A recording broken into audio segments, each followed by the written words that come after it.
Well, good morning, everyone. Welcome back to our Science for Success notes from the field. This is June 4th, 2021. I'm Chad Lee. I'm an extension agronomist at the University of Kentucky, and I'm honored to be your facilitator today. As many of you are already aware, the United States Soybean Extension Specialists are working together on the Science for Success initiative. We're doing collaborative research and extension on a variety of topics related to soybean. This work is being supported by the United Soybean Board, and we appreciate their support. We also appreciate our state soybean boards for their support in our research efforts as well. So today's update is an update of soybeans from around the country. We have several invited panelists that are going to talk today, but throughout the update, we encourage you to ask questions. Please feel free to submit your questions in the chat if you wish to do it that way. If you'd rather email me directly with a question, I can pull it up that way as well at chad.lee@uky.edu. Either way, we would take those questions in. We'd be happy to go through that process and try to answer those as well. Today, we're joined by Laura Lindsay from Ohio State, Jeremy Ross from Arkansas, Jonathan Kleinion from South Dakota State University, where their football team just got runner-up, I think, in the national championship, which is a pretty good season, Jonathan. Emerson Nafziger at Illinois, Sean Castile at Purdue, and then my colleague and friend, Carrie Knott at Kentucky, where our women's volleyball team just won the national championship. So we'll go with that. So again, we're encouraging you all to please ask questions throughout the session. Also, again, we thank the Soybean Board, United Soybean Board, for their support of this Science for Success. I think with that, I'm going to open it up to our panelists today and let them give an update about soybeans in their neck of the woods. And I think we'll start with Laura from Ohio State. So Laura, good morning. Yeah, good morning. If you can't tell, I am from Ohio State. This is our official branded background. So you can see the difference between OSU and maybe the other universities. We're very Ohio Statey here. But Ohio has a very interesting growing season this year. It's really interesting every year. Planting conditions were extremely good at the beginning of April. Soil temperatures were above 50 degrees. Air temperatures were great. Soil moisture was adequate. So we had some early planted trials just to see what would happen.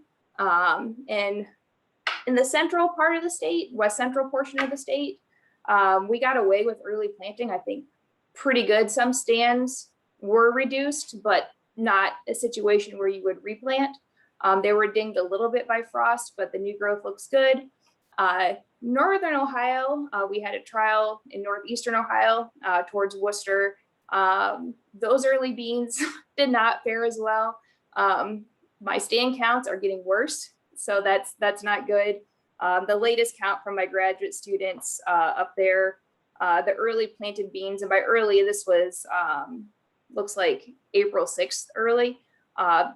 Those were between 20 and 30,000 plants per acre. So not great looking there, but the later April beans, not too bad. Then we were delayed for about 2 weeks, starting April 28th through about mid-May. Things got really wet, cold. And we were out of the field again until about mid-May.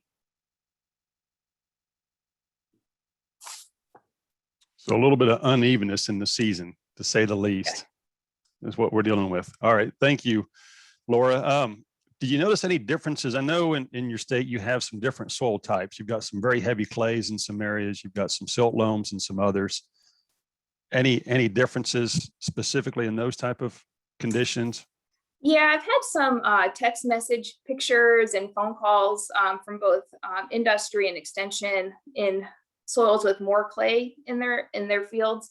And there's been some soil crusting problems where those soybean plants are really struggling to emerge this year. Okay. All right. Thank you for that quick overview of what's going on in Ohio right now and for all of the O's in your background. Yeah. Let's go to Jeremy Ross, where I was talking sports. I guess the football team at Ohio State did pretty good last year, and Jeremy, from what I understand, the baseball team's doing pretty good this year in Arkansas. Yeah, we're doing pretty good. We didn't lose a series all year, and was #1 for like 14 weeks, I think, and won the SEC regular season and the championship, and hoping to continue on. We got the regional starts today, so kind of excited to see that going. But we're here to talk soybeans. We could talk sports all day, but Arkansas, it's kind of, I've been saying this year's the year of hurry and wait. We've actually ahead of the 5 years average on getting the crop planted. We're at 81% compared to, mid 70s for the 5-year average. Started planting in early March. Those early March beans are now going into around R2, getting pretty close to R3, but then we've got, again, 20% of the crop still to be planted. So pretty much a typical year here in Arkansas. The run-in joke is always, we're only 2 weeks away from harvesting soybeans and being planted. So, that's going to kind of be the way this year is going to be with everything spread out. It seems like the rain pattern, it usually starts about Monday or Tuesday. And so a lot of our farmers, on a Thursday afternoon, it usually starts getting pretty dry and they can start planting, and then they go, as fast as they can pretty much Friday, Saturday, and Sunday. And that seems like that's been the pattern for pretty much the whole season. So for trying to get research plots planted, that's been a struggle.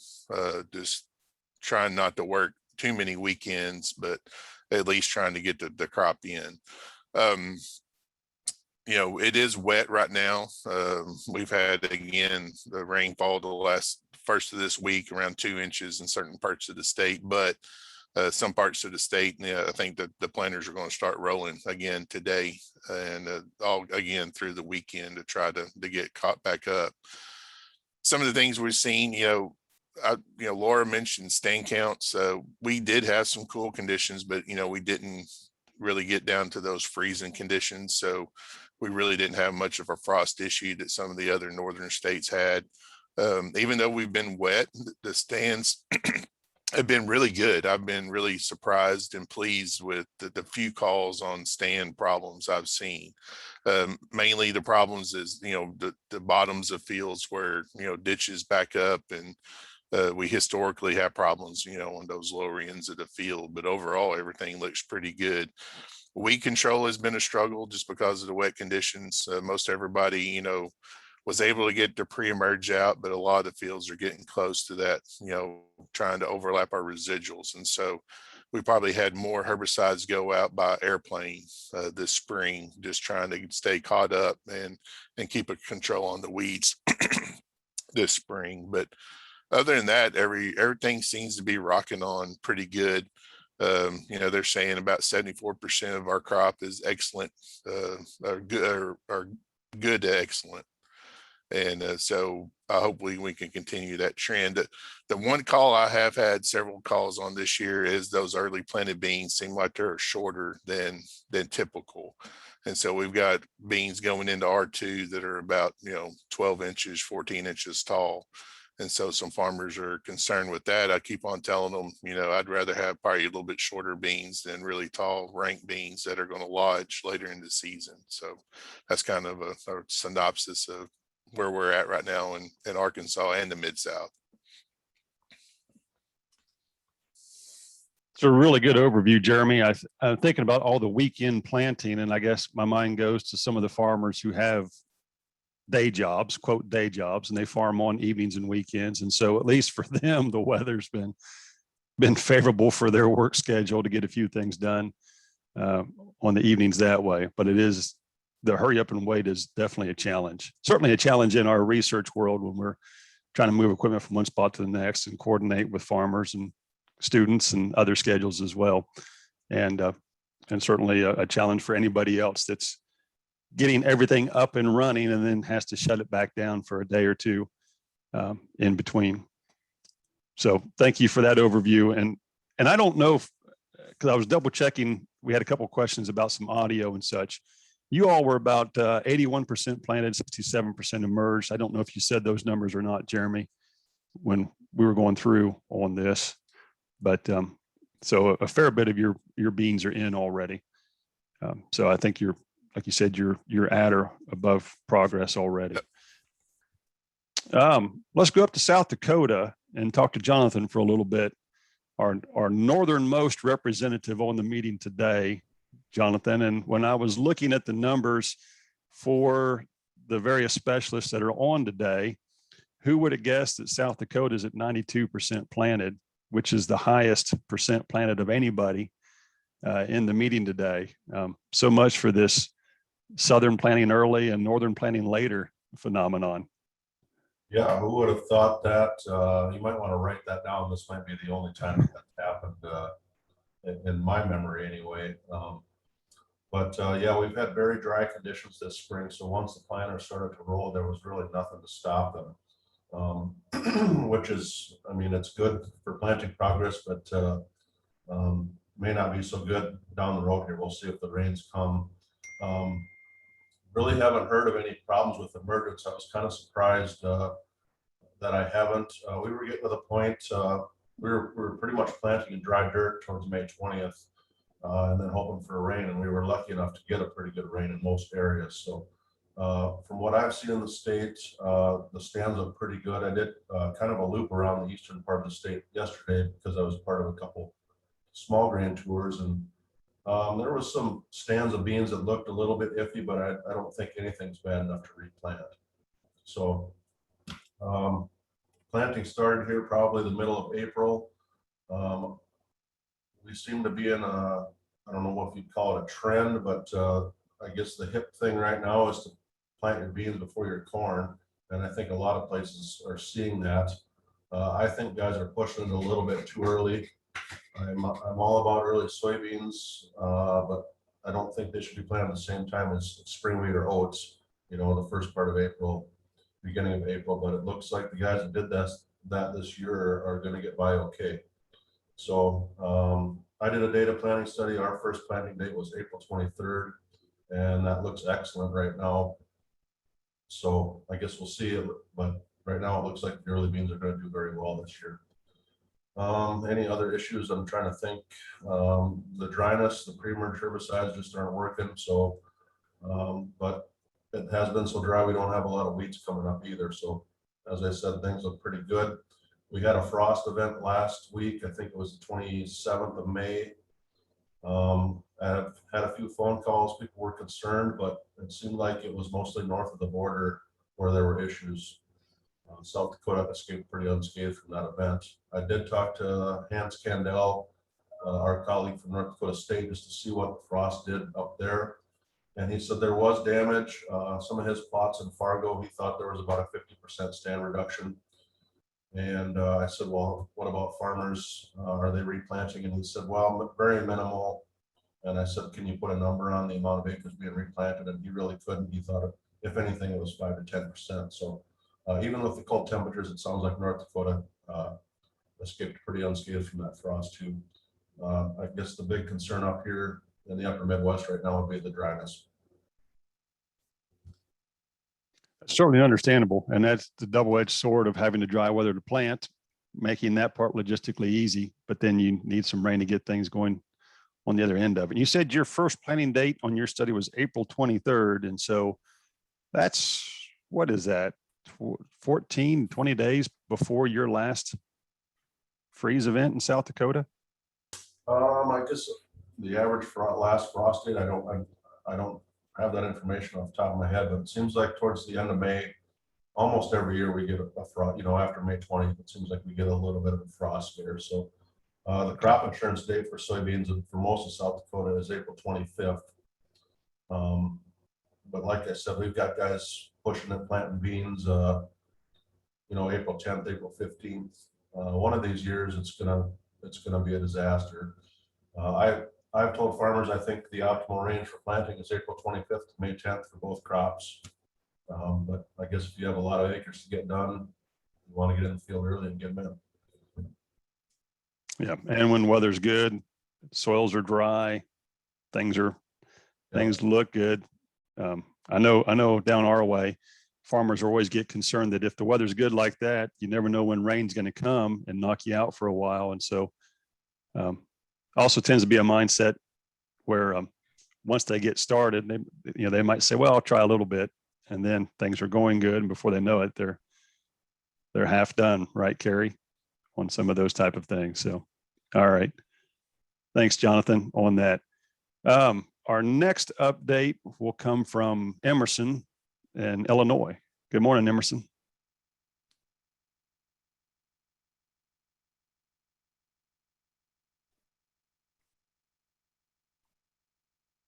I guess I have to turn the mic on. Good morning, everybody. It's been a pretty good season, not stress-free, but as close to it as we usually get in Illinois.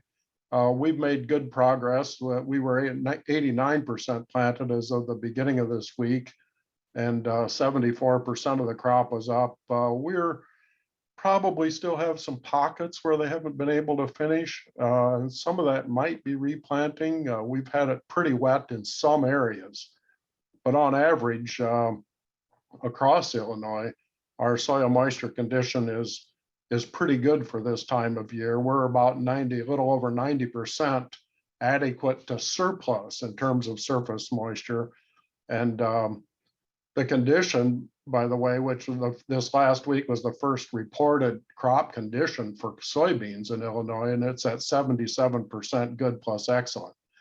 Now, you might look at that and say, well, that doesn't mean very much the 1st of June, and that's true, it doesn't, except it typically means that the stands that are there are pretty good, and there isn't, they're not likely to replant. I guess it might say that at least.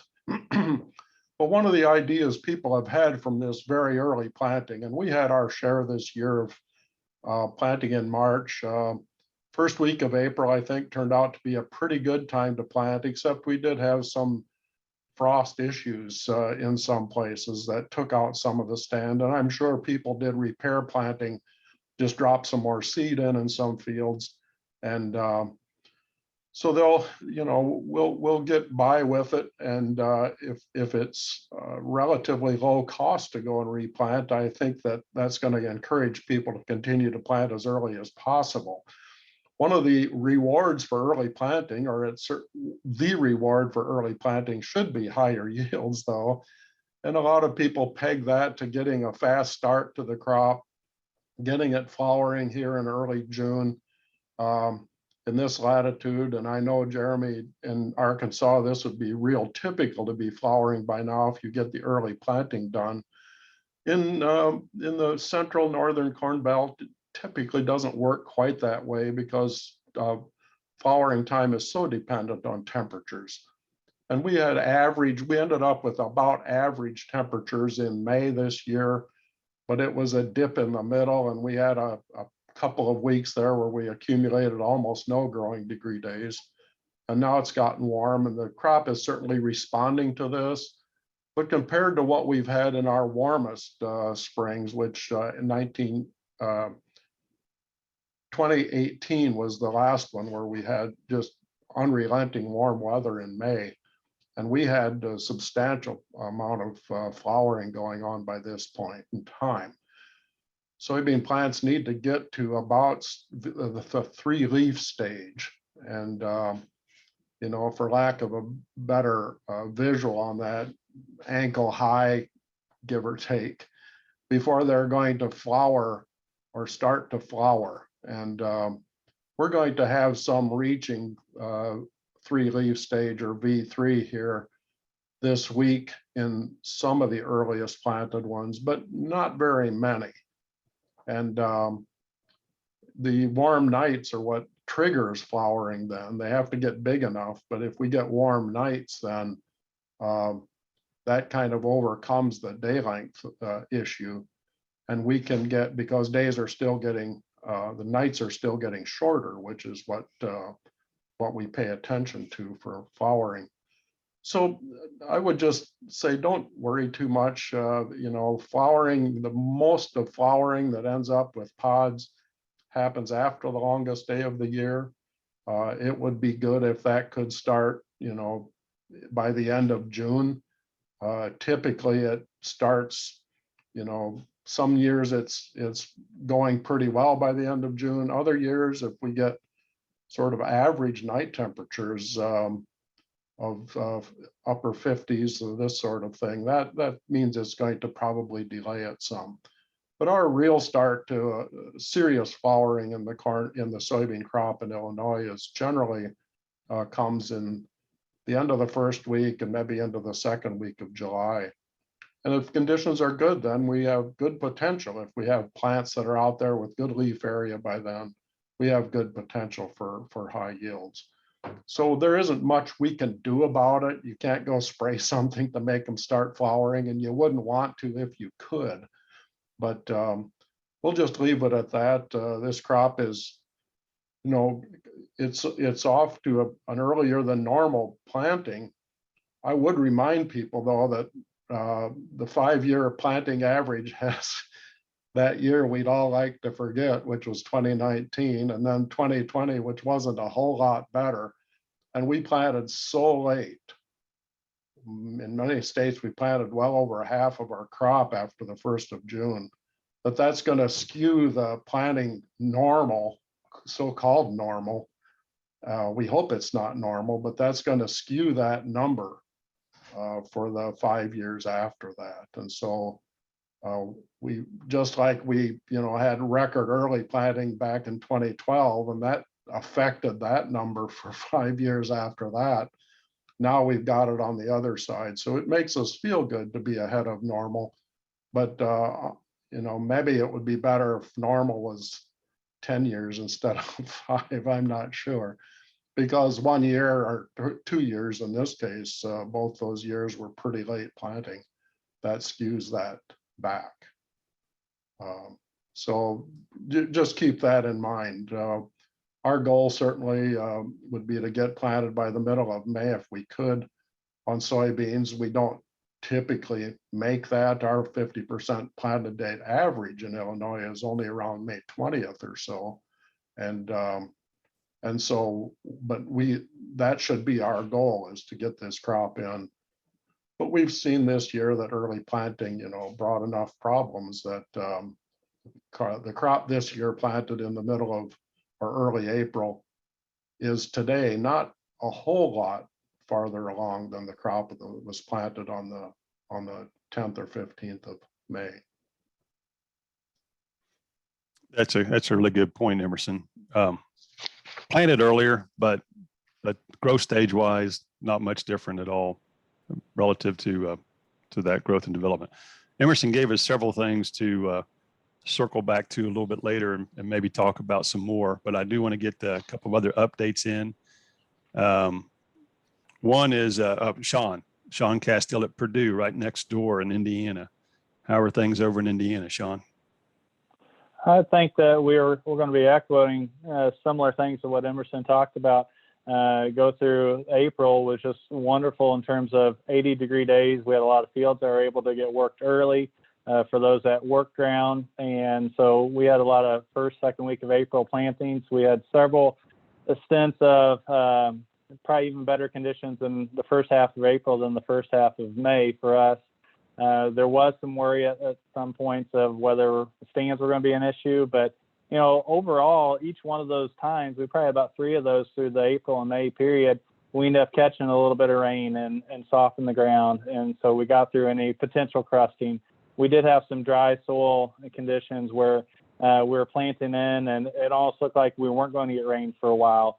And so then we had just enough water to imbibe and start to swallow those seeds and start to break the seed coats and then turn off bone dry. So there were some of those worries. But overall, we kind of, sidestepped all those potential issues. Even like we had snow, right? We planted last week of April, and then we got 3 inches of snow, which actually was probably more of an insulation for us. And so we didn't have any inhibitional chilling. It didn't have any issues on that front. So overall, I mean, very fortunate in the setups of whether we had crusting issues, dry soil, and some of those stand issues. I think we all can have appreciation that soybeans can adapt to a pretty wide variety of plant populations, and 70,000 plants or so is kind of where we start to think about, okay, do we need to do anything or not? And a vast majority are well above that if there's any issues. The only issues in terms of stand establishments, it's not widespread across the field. It's our wet holes. It's our spots that are just saturated. And so then we go back, we replant those little Swiss cheese holes, and we're fine. It's not across the field by any means. Planting progress for us, again, I'll echo what Emerson talked about, quite good. That's one thing I've noted as well. The 5-year average, we've got 2019 in there. And so I hardly even look at that. We're on a similar vein that about 20th of May, half of our crop is usually planted, and we were well north of that. We're at 86 or 89%. I lost track now of where we're at. And just in the last 2 weeks, even when we had some major rain events that dropped 2 and 3 inches of rain, we really didn't drop a beat in our planting progress. We gained about 15% last week, and in a week's time, the week before, we gained about 25%. So we have half our crop planted in 2 weeks' time with conditions that are still marginal. It wasn't like we were 14 days of great weather. We can run wide open once those fields are fit. And so I think we made up a lot of ground on those areas. In addition to, we had a lot of April plantings in early May. So that's kind of the planting side of it. We did have some potential. We're just running out there to plant, but then winds were too high. So we didn't have a lot of trees down timely, but fortunately, we haven't had any major weed issues out of that from what I've seen or heard. That was a concern. One of the issues that's starting to pop up a little bit, not sure, be curious if the other states are having this as well. We just had a call yesterday about the potential of having some herbicide shortage or really supply issues, and some of that with the glyphosate, glufosinate, and really about, as I understand it, some of the inert materials that are to make that. And so that's an issue that we're starting to at least address or be aware of. So we're right coming into, typical post-emergent sprays. So we want to be mindful of, okay, do we have herbicide in hand? Is it available? A lot of what's being said right now is that if you have prepay, you've got it. If you've got storage, you can take as much as you can store, but after that, it's going to be kind of shortchanged a little bit. So at least the potential. So we're talking about, okay, where are we at? Do we need to go old chemistries, be prepared? If we're going old chemistries, our window is much tighter and what we can or can't do. And then I guess the final thing is the crops maturing along here, V2, V3 on a lot of the timely planted early crop. It's going through that awkward stage of life. So it's that off green color, it's pale, but a lot of that's going to turn in a week's time. So, nodulation, I haven't seen any major issues. So I'd say within a week's time, we're turning the corner and getting a really nice dark green crop and hopefully getting that early season weed control. The awkward stage of life. Sometimes I think I'm still there on it. Well, there's not enough milk in the refrigerator, right? They're growing so fast. There you There's go. Not enough, so they're all gangly. They're off green. They just, yeah. So that's what I call V2, V3, the awkward stage of life. All right, very good.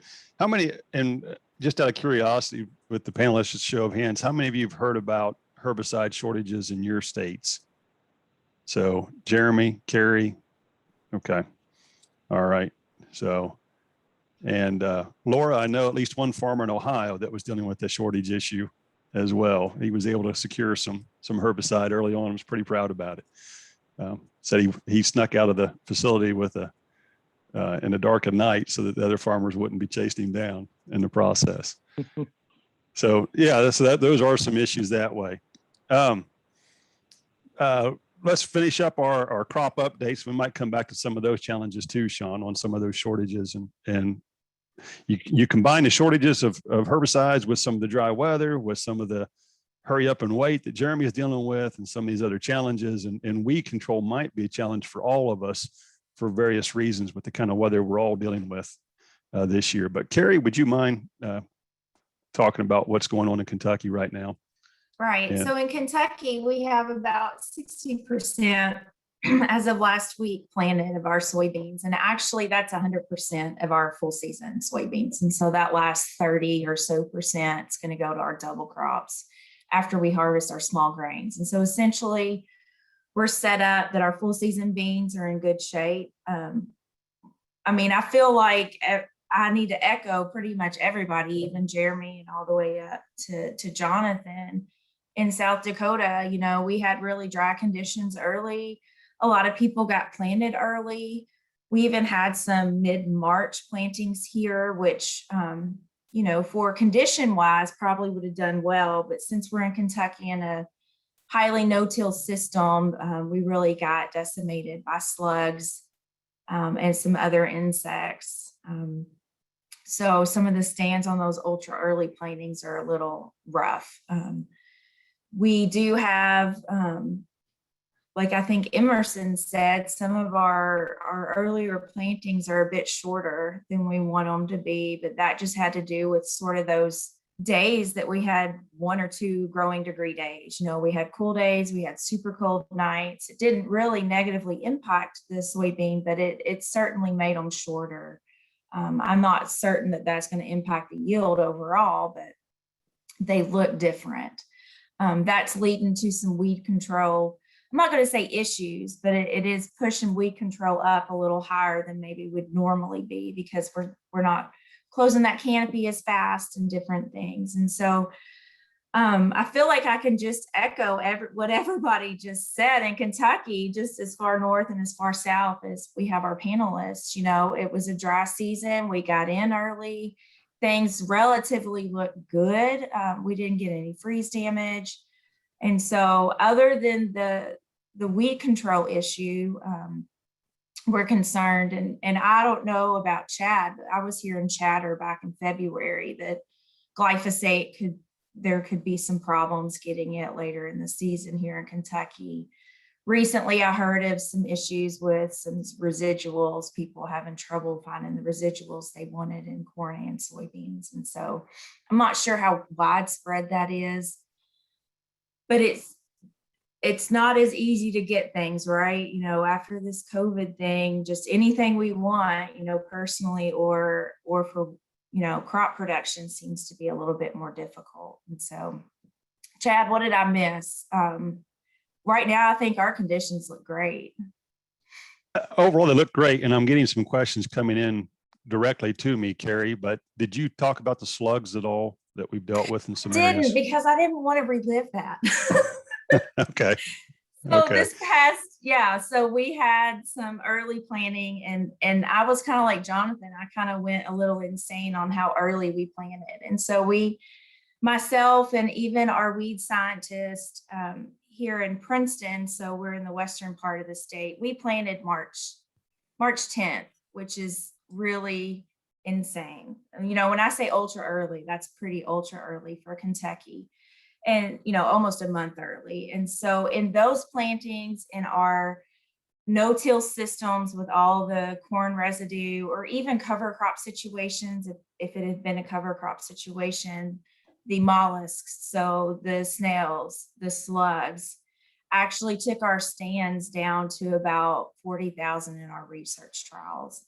And so they started out looking really great. I mean, I was shocked because they kind of all came up like soldiers. I said, they all came up within a day or two of each other.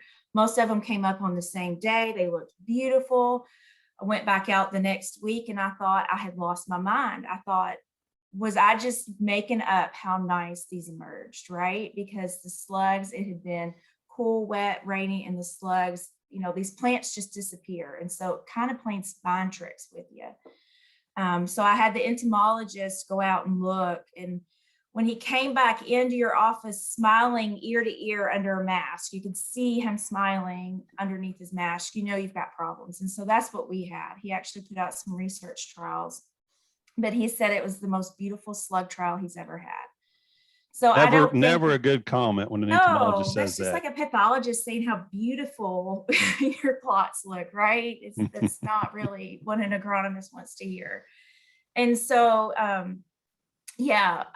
I think that probably our producers are going to have the same challenge if they went that early. But even, you know, we planted 3 weeks later and we weren't having such bad slug issues. And so I think it was just that ultra early. And the going from dry conditions allowing us to plant to very wet, cool, cloudy conditions that just impacted the slug populations, getting them out and feeding. We also are hearing, and you know this, Chad, in our state, we're hearing some pockets of seed cord maggot, right? Mhm. Damage in soybeans and also corn as well. I know we should only talk about soybeans, but, and these are fields that we wouldn't necessarily expect damage other than it's no-till, right? So we're getting a little concerned about that. So just out of curiosity, chase this slug one just a little bit because there's a couple of things coming in on the chat about it as well. Jeremy, I know you dealt with some slugs as well. Has anybody worked with any of the slugicides or the other treatments to look at slug efficacy? I know Raul's got some out this year, Carrie, in those plots, so we might have some data from that. But have any of you had experiences working with any of those products in the past? Yeah, we have in the past. The main holdup on that is the cost. And I think if I remember right, it's in the $35 per acre range on some of these. And, I've heard different people, with different theories, because there's the baits that work pretty well if you can get them out. But again, these things don't travel that far. So distribution is a big key. And we've had some issues with slugs, mainly in our cover crop areas and no-till situations.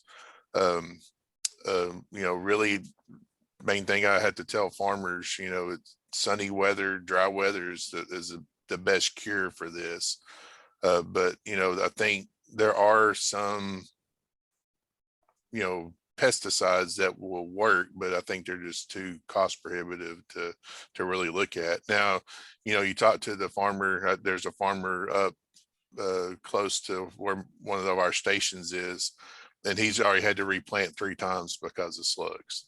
And so, you start to get in to run those numbers, and, you're getting pretty close to, seed cost and trips across the field. You're kind of getting in that $35. So they actually did a couple of different treatments in that particular field. I haven't seen the results, but again, there are options, but I just don't think that the cost is there. I think it's going to be cheaper just to go out and replant.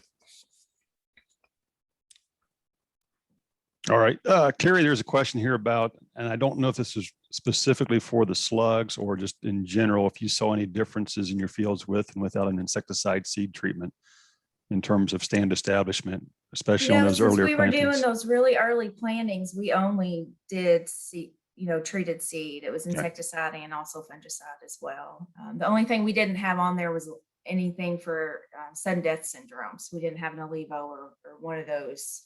We just, because it didn't have a history of sudden death. So we just had an insecticide, but those play out after just a couple of weeks after they're emerged. And so for that ultra early, we were seeing considerable bean leaf beetle damage, like, defoliation. And so we had to go in with a foliar insecticide as well to control those, because, that was really the only green thing out, that the bean leaf beetles could feed on, and they were pretty voracious. And so, I was really optimistic, that first day after a month when they emerged, but then, they've just been really beat up with that early planting. Even through the 3 week, the second planting date, which was 3 weeks later, which was early April, it looks way better. And, the feeding and slugs are not quite as bad. So, yeah. I've got a couple of things coming in. People saying, residue is a big issue with slugs. I would certainly agree with that. I think most of you would as well. I know, we're largely a no-till, minimum till state, and almost every year there's a spot somewhere in the state where slugs are an issue. And it's almost always the combination of cool, cloudy weather that promotes slow growth shortly after emergence. So you've got small plants that are just standing still or feel like they are. You got heavy residue. And those tend to be where you get the slug issues in our scenario. And so certainly tillage will help reduce that. The challenge is a lot of our fields just aren't suitable for tillage. And a lot of our farmers have been no-till for a very long time. And so they're going to look at other options besides tillage. But yes, if slugs are the big issue, tillage can help remove that residue, and that can help with that problem. Jeremy, I assume some of your state, you're a heavier tilled state, particularly because of your crop rotations and such. Are these slugs showing up in tilled areas as well? No, typically we don't see them in the tilled area because Okay. there's no place for them to hide. You know, the no-till areas, and mainly it seems like where it's corn, it's the heavier residue. And then we've had problems in our cover crop areas, you know, where we've got guys that are intensive on cover crops. But once we till the ground, you know, we're really not seeing anything with slug issues where there's bare ground. Okay. All right. A couple different things coming in. Yeah, Jonathan, in our area, slugs are an issue somewhere every year in the state. And it's because we're in these heavy residue areas, heavy residue fields. And that's just part of, that's one of the negatives of what we deal with. I've got a question in here about positives and negatives of cover crops and planting into cover crops. Slugs would be on that list of the negatives of planting into cover crop. But before I chase that, there's another comment from Dave Holshouser that neonics will increase slug damage. Dave, I see you're on here somewhere. Do you want to make a comment on that? Yeah, Chad, hopefully you can hear me okay. Our entomologist just finished up a fairly extensive study on slugs. We've been having that primarily in our Shenandoah Valley, but as you said, as we're a continuous no-till state as well. In many cases, corn, wheat, soybean, double crop type situation. So we're building up a lot of residue. So we're seeing slugs even down Southeast Virginia. One of the main, in that study, it was kind of interesting. She didn't see a big difference between tillage regimes, which was very odd. Now, most of our data was up to Shenandoah Valley where they're taking corn off the silage. So I really believe that residue has a big factor because of the reasons you mentioned. But the main thing that came out was when we had neonicotinoids, which we pretty much have to use in corn. There's no doubt about that. But in soybean fields, those fields with neonicotinoids, what's happening is the slugs are eating the plants. They're ingesting this neonicotinoid insecticide. It doesn't kill the slugs. That looks like they feed on it, but what happens is then the beetles that feed on the slugs then try to eat the slugs and they die. So that was pretty clear in her study that did increase the incidence of slugs. So I'll leave it at that and we can go back to the conversation. Okay. Thanks, Dave, for jumping in on that. That's an interesting development in that regard. I'm going to switch off of slugs for a moment since folks like Jonathan don't deal with them at all. And some of you are in some heavier tilled states like Emerson and parts of Indiana where Sean's at. So another question that came in, and this is sort of tied in with, there's some comments about glyphosate being short. That was the herbicide I was referring to earlier that I know some farmers were having a hard time getting a hold of early on. But also out of interest, talking with one of our weed scientists this morning who was dealing with a herbicide problem in soybean where the wrong auxin inhibiting herbicide was sprayed on the wrong genetics of soybean. So it was a 2,4-D on a extend, or it was a dicamba on an enlist bean, one or the other. What's the predominant herbicide technology in your states this year on soybean?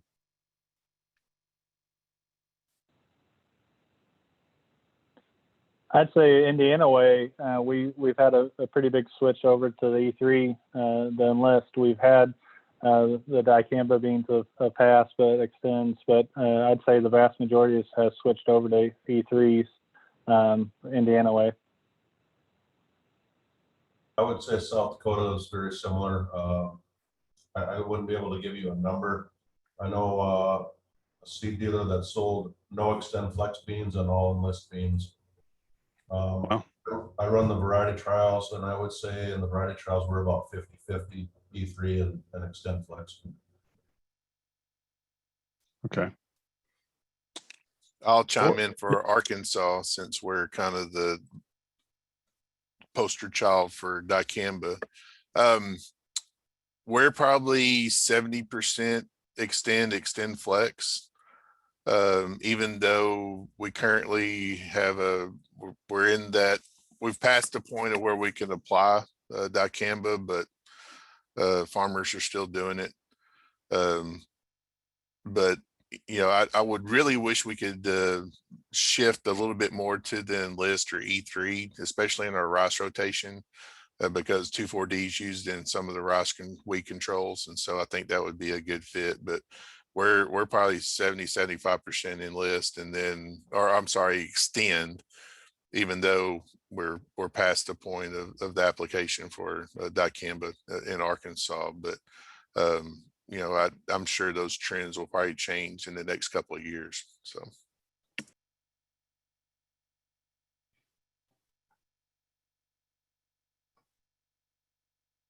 Laura, Emerson, Carey, do you all have some thoughts on predominant traits in your states? I don't have any figures, but you know, certainly the new restrictions on dicamba has at least moved people to some extent. This is probably going to be one of those years after the new restrictions that, you know, we don't have as much issue. The soybeans aren't nearly as large as they've been in the past, the last times that dicamba was being sprayed. But and dicamba can go on corn, and it's going to go on corn. So I won't say we won't have any issue with it, and we've certainly moved to some extent. But you know, we're hoping that this is one of those years when there don't need to be any complaints about anything herbicide wise. Yeah, for Ohio, similar to Jonathan, I run the soybean performance test, and it was predominantly extend. I think in 2020, with enlist catching up. I haven't checked the numbers this year where those are shaking out, but it seems at least in 2020 that extend was predominant. I think, Chad, in Kentucky on the western end, there's a lot of E3, but I don't have much data. What about your end? Are y'all still? I don't have the data either, Carrie, but a lot of questions about E3. And I think a lot of E3 beans went in. So I couldn't tell you what the percent was overall. Certainly a lot more E3 beans in the variety trial, yeah, like the other states have reported as well. And I know some farmers have expressed the interest in, kind of to the point of having some issues getting a hold of glyphosate. They were happy they could at least go get some glufosinate and put on those beans as well. And so I don't know if that means there's a bunch of those beans out, or if it's just that farmers are growing those for the first time this year and they're more excited to talk about them. So, okay. Mark has put out a report from NASS on chemical use in soybeans from last year. So we can check into that. A lot more extend beans going on in Virginia, and another comment here out of Michigan that they've also got seed corn maggot as well, Carrie. So they're dealing with that, but thankfully the dryness has kept the slugs away. So I guess there are some advantages to being dry, and one of those is slugs in there. All right. Has anybody else dealt with yet seeing the wrong herbicide put on the wrong soybean?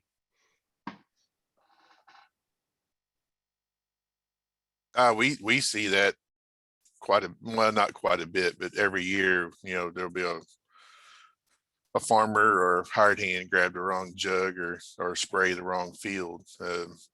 You know, and we actually had a program several years ago called Flag the Technology that we used bicycle flags with different colors for the different technologies that worked really well in certain parts of the state, you know, where it was adopted.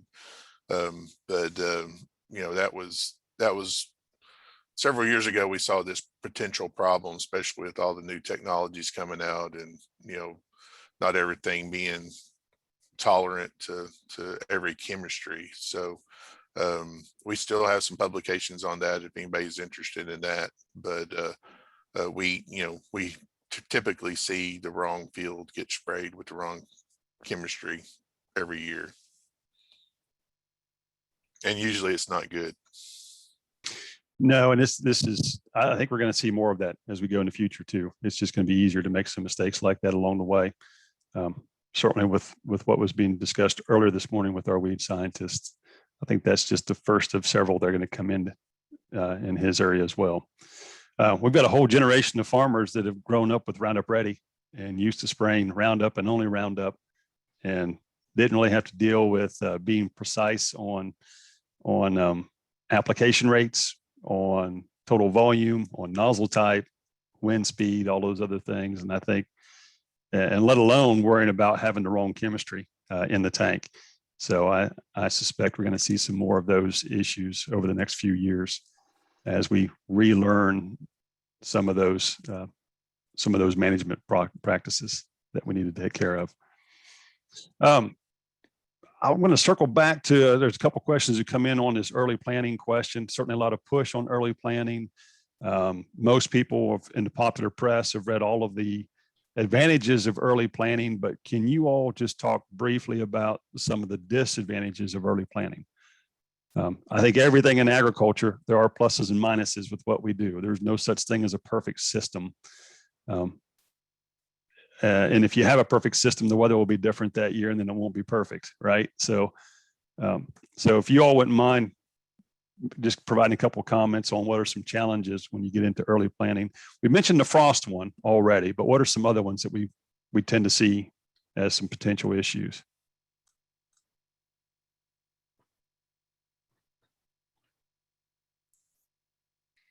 I think slugs for our area, for sure, Chad. Obviously, we've talked about that, being leaf beetle, feeding, defoliation for us. And for me, the last few years, we've had some pretty ultra early plantings for research trials, and they just seem to stay in the awkward stage of life, Sean, much longer than is necessary. And I love that. I'm stealing that term. But they just seem to stay there. It's trademarked, so make sure you trademark. Oh, well, okay. Well, I'll find another like spin off of it, okay? No, you're good. But yeah, they just seem to stall out, and it just causes concern, right? For how long they stay at this awkward, very small stage. And you start wondering, do we need to put on products? Which you don't. You cannot speed up the progress when you essentially have like 1 or 2 growing degree days for that day, right? And so you stress them out a little bit, which isn't always a bad thing, but to me, that seems to be the negatives for sort of our region. You didn't want an advantage, but the advantage also is that they're in, right? And sometimes if you start getting rainy or super dry, there's just something about that insurance and that good feeling that they are in. I'll echo a few things that Carrie's talking about with the soybeans on the ultra early. I mean, you think about seed treatments, how long are they actually holding out? Carrie alluded to that earlier, right? So a couple of weeks worth. And then, so let's go ultra early. I mean, that's for me, that's late March, early April, even within the Indiana corridor, and think about losing out on that. And then we still got the rest of April and May that we can get cool and wet. We can have seedling diseases come in. You think about early growth of soybeans, sudden death syndrome, right? I mean, that's that cool, wet kind of conditions that we would typically get, even if we had some other protection out there. So, I mean, those are some issues that come to mind that you lose out on the protection. To the point of what Carrie's talking about, the awkward stage of life, I mean, it just kind of makes sense. And when I use that phrase, a lot of it's about the nitrogen supply and what's switching from the soil, what's coming from nodulation and fixation, not just nodulation, but the fixation. I mean, you're in cool, wet soil, so those beans aren't growing. Roots aren't growing very much. You don't have much nodulation at that point, and so you are delayed in that. And so there's ways to try to manage for that on the ultra earlies, but I would even put it in early to timely planted crop of soybeans, late April, mid-April, late Aprils will have some of those issues that you have to contend with. I do like the shorter beans. I think Jeremy and Curry talked about the same thing, right? We got a nice compact plant. By VC, they're already making that decision to branch, and so they've got a little bit better light quality. But on the concerns, Chad, I go back to root development, protection, the nodule effect, as well as some of the seedling diseases. That really comes to my mind. I think in Ohio sometimes too, we can see an advantage to planting later when there's not enough rainfall at the right time. So in Northwest Ohio, it can be really droughty, heavy clay soils. And last year I had a 10 bushel advantage planting in June versus May, which is pretty significant. And that's not the first time that's happened. It happened last year. And then a few years earlier, I had a flat line no matter when I planted. Yield was like 55 bushels. It just wasn't. There was no trend. Western Ohio and other places where we can get more consistent rainfall, we see advantage to those late April, early May planting dates. But those droughty areas, sometimes later, if you can capture the rainfall, is better. Granted, that's extremely hard to predict. Yeah, for the Mid-South, I'd echo, what Carrie and Sean said, on just the lack of growth early on in certain years. But, even though we talk about problems with early season planting, I always tell farmers, you need to be aware of at the end of the season, because a lot of these guys are planting these early beans and corn, and in Arkansas, rice is coming off at the same time. Well, they're going to focus on those two crops, to harvest and get out. And in some situations, the beans are going to sit out there longer than they should have.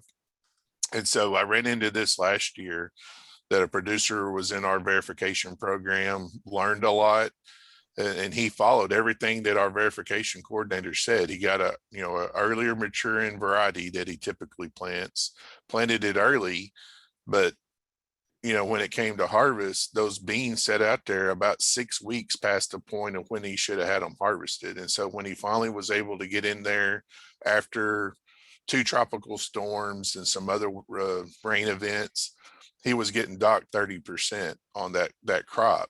And so he lost all that advantage of planting early and taking advantage of some of those early, commodity prices during harvest, because he was taking a 30% dockage on his crop, even though it was yielding, bushel wise, he was doing pretty well. He took a pretty good hit on that dockage. So that's what I tell farmers, especially if they're wanting to kind of switch up some of their maturities and plant early. Just make sure you got the harvest equipment and you get those beans out in a timely fashion, and you're not really kind of shooting yourself in the foot by taking some damage dockage, later in the season. Excellent point, Jeremy. We've got some farmers here that will grow some mid 2, late 2 varieties that are very early for us. They'll plant those early and they'll harvest them early. And it's as much to try to capture the old market value on it, and logistically to get a few acres out of the field.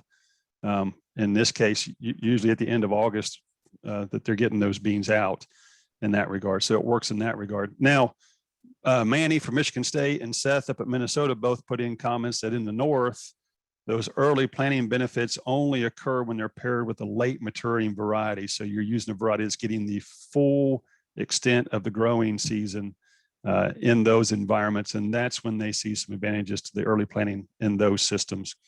My suspicion is, and we don't have anybody from Georgia, Mississippi on here, but Jeremy, you can allude to this. In the middle of August, it gets kind of hot down in your area. Is that a fair statement?